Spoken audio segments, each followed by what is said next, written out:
হঠাৎ করে হাতটা ধরে ফেলবে সৈকত, বোঝেনি নীলা। সারা শরীর কাঁটা দিয়ে উঠেছিল তার, কেঁপে উঠেছিল সারা গা।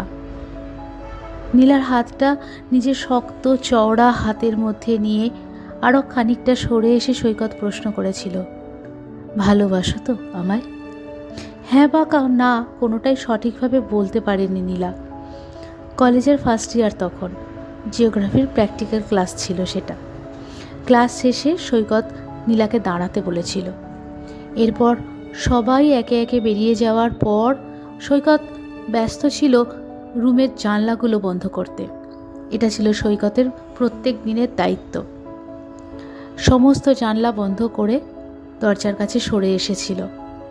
নীলা যে দরজার পাশেই গুটি গুটি পায়ে দাঁড়িয়েছিল, সেখানে এসে তার হাত দুটো নিজের হাতের মধ্যে নিয়ে প্রশ্ন করেছিল সৈকত, পারবে সারা জীবন আমার সাথে থাকতে? পারবে আমাকে ভালোবাসতে? থাকবে শুধু আমার হয়ে? নীলা কোনো উত্তর দেয়নি, অবাক দৃষ্টিতে শুধু তাকিয়েছিল সৈকতের দিকে।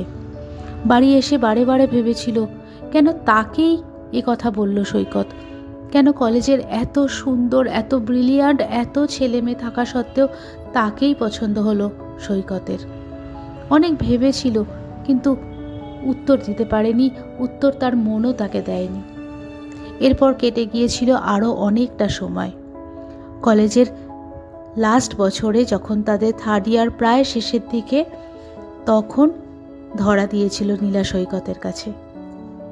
সে আজ প্রায় 20 বছরের বেশি আগের ঘটনা। এখন দুজনেই 40 পেরিয়ে 41-এর দোরগোড়ায়।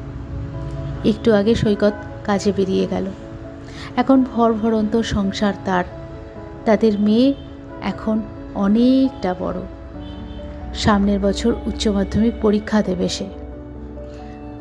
নীলা মাঝে মাঝে ভাবে, এখনও কি সৈকত সেই আগের মতনই তারই আছে? শুধুমাত্র সৈকতের সমস্ত জগৎ জুড়ে এখনই কি শুধু নীলাই রয়েছে? হয়তো তাই।